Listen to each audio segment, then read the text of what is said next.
हाय students, आधीच्या दोन व्हिडिओजमध्ये पहिल्या व्हिडिओमध्ये आपण फायनान्शियल सर्व्हिसचं इंट्रोडक्शन, परत फायनान्शियल सर्व्हिसचं मिनिंग अँड फीचर्स काय काय आहेत फायनान्शियल सर्व्हिसची ह्याचा अभ्यास केला. त्यानंतर आपण सेकंड व्हिडिओमध्ये आपण सेकंड क्वेश्चन बघितला, तो म्हणजे difference between RuPay and master cards. RuPay and master कार्ड्समध्ये कोणते पॉईंट्स येतात किंवा ह्यामार्फत कोणती सर्व्हिस प्रोव्हाइड केली जाते ह्याचा अभ्यास आपण सेकंड व्हिडिओमध्ये केला आहे. आता आपण नेक्स्ट क्वेश्चन बघू ह्या व्हिडिओमध्ये, तो म्हणजे सिक्युरिटीज रिलेटेड सर्व्हिसेस. त्यामध्ये बघा, banks provide the following services which are related to securities. त्यामध्ये त्यांनी पहिलाच पॉईंट दिला आहे, सिक्युरिटीज लेंडिंग सर्व्हिसेस. त्यामध्ये बघा, banks do not have electronic fund transfer system. Some banks have started electronic transfer system recently. It is applicable to a few transactions. On securities, delivery and receipt side, Indian clearing and settlement is at par with modern market. In the world, it and money, receipt and payment. Some of the banks have started demat account and securities trading. Banks are charging some commission or fees for the services. म्हणजेच ह्यामध्ये त्यांनी काय म्हटलं आहे, securities lending services म्हणजेच सिक्युरिटीजना कर्ज देणं, lending services. Okay, ह्यामध्ये ते म्हणत आहेत की बँक्समध्ये म्हणजे बँकांमध्ये इलेक्ट्रॉनिक फंड ट्रान्सफर सिस्टीम नसते. काय, बँकांमध्ये इलेक्ट्रॉनिक फंड ट्रान्सफर सिस्टीम नसते, पण काही बँकांनी अलीकडच्या पिरियडमध्ये इलेक्ट्रॉनिक ट्रान्सफर सिस्टीम ही चालू केलेली आहे. पहिली बँकांमध्ये इलेक्ट्रॉनिक फंड ट्रान्सफर सिस्टीम ही नसायची, पण आताच्या अलीकडच्या पिरियडमध्ये बँकांनी ही सिस्टीम सुरू केलेली आहे. It is applicable to a few transactions. Security, delivery and receipt side, Indian clearing and settlement ही जगातील आधुनिक बाजाराच्या अनुषंगाने मनी, रिसिप्ट अँड पेमेंट आहेत. काय, जगातील आधुनिक बाजाराच्या अनुषंगाने मनी, रिसिप्ट अँड पेमेंट्स आहेत. त्याचप्रमाणे काही बँक्सनी डीमॅट अकाउंट अँड सिक्युरिटीज व्यापार सुरू केला आहे. बँक्स सर्व्हिससाठी काही कमिशन और फीज आकारत असतात. बँक्स ज्या असतात ह्या सर्व्हिसेससाठी काही कमिशन किंवा फीज जे असतं ते ह्यामध्ये मार्फत घेत असतात. त्यानंतर सेकंड नंबरचा पॉईंट बघा, सिक्युरिटीज क्लिअरिंग सर्व्हिसेस. त्यामध्ये बघा, Indian equity markets was basically paper base. However new system of dematerialization, paperless trading has been introduced in the securities market. म्हणजेच ह्यामध्ये त्यांनी काय म्हटलं की भारतीय भांडवल बाजारपेठ म्हणजे इंडियन सिक्युरिटी मार्केट हे ॲक्च्युली पेपरवर्कवर आधारित असतं. काय म्हटले त्यांनी, इंडियन इक्विटी मार्केट हे ॲक्च्युली पेपरवर्कवर डिपेंड असतं, पेपरवर्कवर आधारित असतं. डिमॅटरायझेशनची नवीन प्रणाली जी आहे त्याचप्रमाणे सिक्युरिटी मार्केटमध्ये पेपरलेस ट्रेडिंग सुरू केलेलं आहे. हे त्यांनी पुढच्या सेकंड पॅरेग्राफमध्ये म्हटलं आहे. बघा, पुढे म्हटले त्यांनी, stock exchange have started clearing houses with the help of banks. BSE म्हणजे Bombay stock exchange start bank of India share holding limited as it clearing house. NSE has also floated National Securities Clearing Corporation Limited for providing clearing of securities with the help of bank. Many other exchanges have also floated clearing house. Many other exchange have floated clearing house. म्हणजेच ते ह्यामध्ये म्हणतात, काय म्हटलं त्यांनी की म्हणजे paperless trading जी आहे ती ह्यामध्ये सिस्टीम सुरू केलेली आहेच. त्याचप्रमाणे बँकांच्या मदतीने stock exchange started clearing house. Then Bombay stock एक्सचेंजने हाऊस क्लिअर करताच बँक ऑफ इंडिया होल्डिंग मर्यादित म्हणजे बँक ऑफ इंडियाने होल्डिंग मर्यादित केली. त्याचप्रमाणे NSE म्हणजे नॅशनल स्टॉक एक्सचेंज बँकांच्या मदतीने सिक्युरिटीज क्लिअरिंग कॉर्पोरेशन लिमिटेडने सुरू केली. त्याचप्रमाणे अशी बरीच गोष्टी आहेत ज्या एक्सचेंज क्लिअरिंग हाऊस म्हणजे ह्यामध्ये इन्वॉल्व असतात किंवा ह्या गोष्टींचा समावेश हा यामध्ये केलेला असतो. ओके. त्यानंतर थर्ड नंबरचा पॉईंट बघा, सेटलमेंट सर्व्हिस. त्यामध्ये बघा, Indian stock market has introduce rolling settlement in most of the securities. Indian stock market has switch over to T+2 settlement system from April 2003. With the dematerialization and separate clearing and settlement mechanism, Indian securities market have been pushed towards international standards. Indian banks provide settlement service to the markets.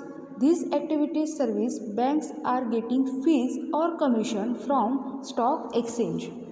म्हणजे settlement सर्व्हिसमध्ये ते काय म्हणत आहेत की Indian stock मार्केटने बऱ्याच सिक्युरिटीजमध्ये rolling settlement सुरू केली आहे. काय म्हणत आहेत ते, इंडियन स्टॉक मार्केटने बऱ्याच सिक्युरिटीजमध्ये रोलिंग सेटलमेंट सुरू केली आहे.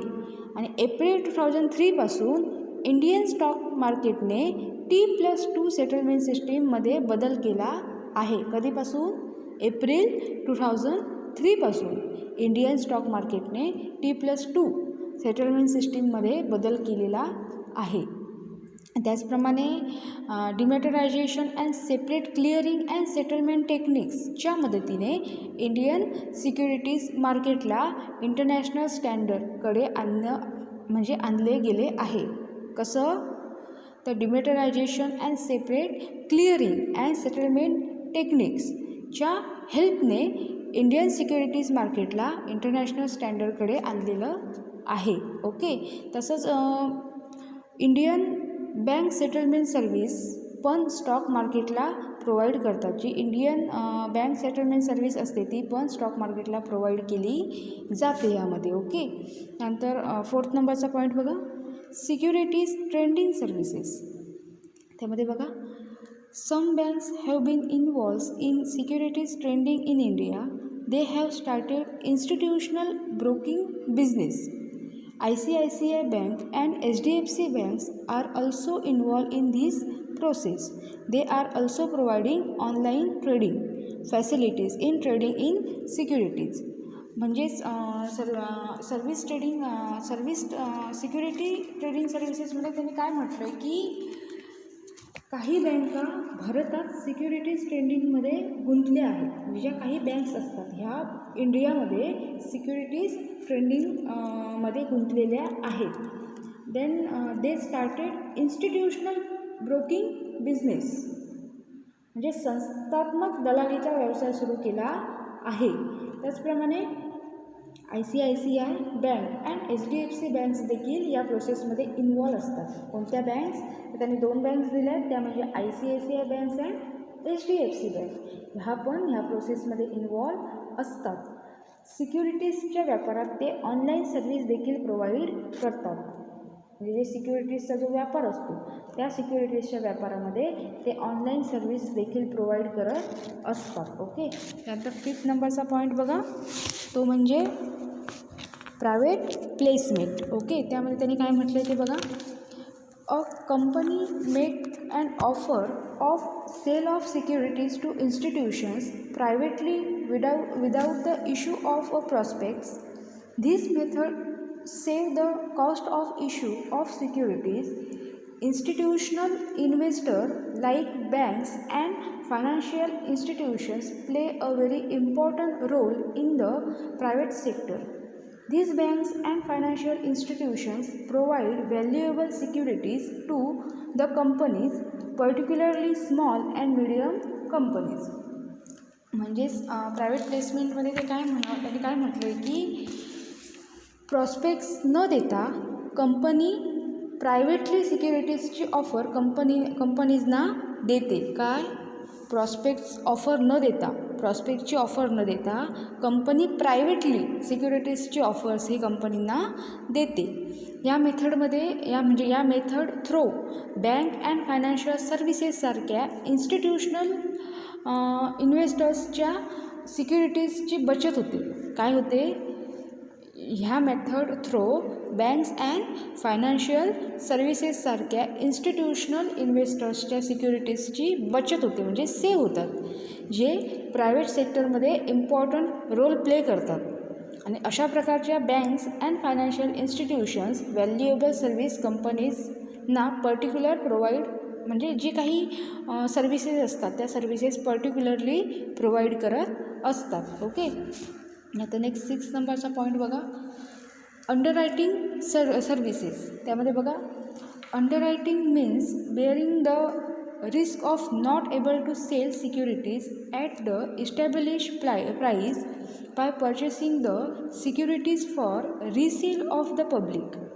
The issuing company has to appoint banks, brokers or financial institutions as underwriters. Many banks are acting as underwriters. They have to register with SEBI for this purpose. They get commission for their services. The banks have financial capacity, the network of investors, client, and reputation. Therefore, they can act as underwriters. म्हणजेच ह्यामध्ये त्यांनी म्हटलं आहे की underwriting म्हणजे सार्वजनिक विक्रीसाठी securities खरेदी करून इस्टॅब्लिश करणं. म्हणजे काय? तर स्थापन करणंला इंग्लिशमध्ये इस्टॅब्लिश असं म्हणतात. ओके. सो इस्टॅब्लिश किमतीवर सिक्युरिटीज न विकण्याचा धोका पत्करणं, म्हणजेच ती एका प्रकारची रिस्क असते. ओके. आणि जारी करण्याच्या कंपनीला बँक, दलाल किंवा वित्तीय संस्था अंडररायटर्स म्हणून अपॉइंट कराव्या लागतात. कोणाला? तर कंपनीला, म्हणजे ज्या कंपनीज असतात त्या कंपनीजना बँक, दलाल किंवा वित्तीय संस्था ह्या अंडररायटर्स म्हणून अपॉइंट कराव्या लागतात. त्यानंतर अनेक बँक्स या अंडररायटर म्हणून काम करत असतात. अनेक प्रकारच्या बँका असतात ज्या ॲज अ अंडररायटर म्हणून काम करत असतात. त्याचप्रमाणे यासाठी त्यांना सेबीकडे नोंदणी करावी लागते. त्यांना त्यांच्या सेवेसाठी कमिशन भेटते. त्यांची जी काही सर्व्हिस देतात त्या सर्व्हिससाठी त्यांना कमिशन हे दिलं जातं. त्याचप्रमाणे ॲज अ अंडररायटर म्हणून पण ते काम करू शकतात. ओके. हा झाला तुमचा 6 पॉईंट. आता 7 बघा, depository. The depository is an organization where the securities of investors are held in the form of electronic accounts. It holds electronic custody of securities and also arrange for transfer of ownership on the settlement dates. This system is also known as a scriptless trading system. Okay. मग ह्यामध्ये त्यांनी काय म्हटलं आहे की depository ही एक अशी organisation आहे जिथे इन्व्हेस्टर्सच्या सिक्युरिटीज इलेक्ट्रॉनिक अकाउंटच्या स्वरूपात ठेवल्या जातात. काय म्हणतात ह्यामध्ये ते की डिपॉझिटरी ही एक अशी ऑर्गनायझेशन आहे जिथे इन्व्हेस्टर्सच्या सिक्युरिटीज इलेक्ट्रॉनिक अकाउंटच्या स्वरूपात ठेवल्या जातात. म्हणजे सिक्युरिटीज असतात त्या इलेक्ट्रॉनिक अकाउंटच्या स्वरूपात ठेवल्या जातात. त्याचप्रमाणे त्यामध्ये सिक्युरिटीजची इलेक्ट्रॉनिक कस्टडी, सेटलमेंटच्या डेट्सवर ओनरशिप ट्रान्सफरची व्यवस्थाही असते. ओके. या सिस्टीमला स्क्रिप्टलेस ट्रेडिंग सिस्टीम असे पण म्हणतात. म्हणजे ही जी सिस्टीम आहे या सिस्टीमला काय म्हणतात तर स्क्रिप्टलेस ट्रेडिंग सिस्टीम असे पण म्हणतात. ओके. त्याचप्रमाणे पुढे त्यांनी म्हटले आहे बघा, the following problems were face by the investors. मग कोणते प्रॉब्लेम्स तर त्यांनी दिले आहेत बघा खाली. एक आहे बॅड डिलिव्हरीज, दुसरा आहे फेक सर्टिफिकेट, तिसरा आहे loss of certificate in transit, चौथा आहे delay in transfer, then 5th आहे long settlement security services, and 6 आहे मिसमॅच इन सिग्नेचर्स. ह्या प्रकारच्या प्रॉब्लेम्स असतात ज्यांना जे इन्व्हेस्टर्स असतात त्यांना फेस जावं लागतं अशा प्रकारच्या प्रॉब्लेम्सना. ओके. आता खाली त्यांनी म्हटलं आहे बघा, the depositories act was pass in 1996 in India. A DP is a person registered with SEBI and must possess required qualification prescribed by the depository. The facilities offer by the depositories are as follows. Okay, मग ह्यामध्ये त्यांनी म्हटलं आहे की depository हा act 1996ला इंडियामध्ये pass झाला. कोणत्या इयरला पास झाला तर 1996ला. कोणता डिपॉझिटरी हा ॲक्ट 1996ला इंडियामध्ये पास झाला आहे. त्याचप्रमाणे डी पी ही एक पर्सन आहे जी सेबीमध्ये नोंदणीकृत आहे. त्याद्वारे आवश्यक पात्रता असणं, क्वालिफिकेशन आपण ज्याला म्हणतो ते असणं खूप इम्पॉर्टंट असतं.